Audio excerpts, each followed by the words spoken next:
ভাবুন তো, একটি বাসের চালক নারী, কন্ডাক্টরও নারী, আর সেই বাসে যাত্রী হিসেবেও থাকবেন কেবল নারীরাই। ব্যস্ত ঢাকার রাস্তায় এমন দৃশ্য হয়তো এতদিন ছিল কল্পনার মতো। তবে সেই অপেক্ষার অবসান ঘটিয়ে আজ থেকে রাজধানীর বিভিন্ন সড়কে যাত্রা শুরু করছে নারীদের জন্য বিশেষ পিঙ্ক বাস সার্ভিস।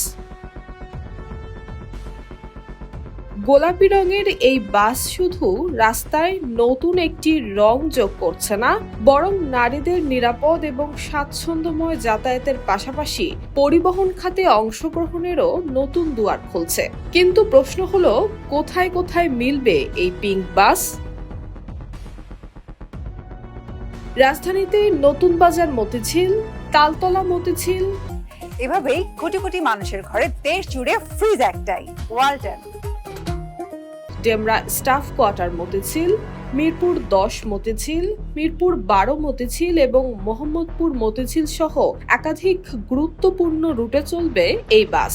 এছাড়া আব্দুল্লাহপুর কোয়ার্টার, জিপিও এবং গাজীপুর বিমানবন্দর রুটেও থাকছে এই বিশেষ বাস।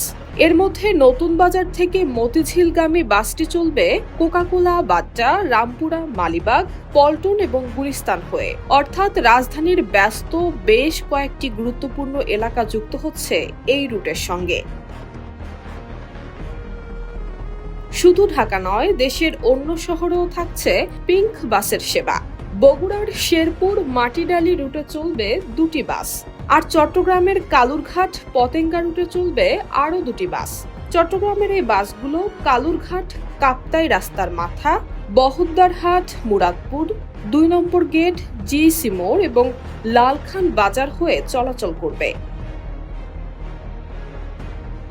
বিআরটিসির প্রত্যাশা, এমন উদ্যোগ গণপরিবহনে নারীদের নিরাপত্তা এবং স্বাচ্ছন্দ্য বাড়াবে, পাশাপাশি পরিবহন খাতে নারীদের কর্মসংস্থান এবং অংশগ্রহণের সুযোগও তৈরি হবে। অর্থাৎ পিঙ্ক বাস শুধু একটি নতুন বাস সার্ভিস নয়, নারীদের নিরাপদ যাত্রার পথে এটি হতে পারে নতুন অধ্যায়ের শুরু। এখন দেখার বিষয়, রাজধানীর ব্যস্ত রাস্তায় এই পিঙ্ক বাস কতটা বদলে দিতে পারে নারীদের প্রতিদিনের যাতায়াতের অভিজ্ঞতা। News desk, Bangladesh bulletin.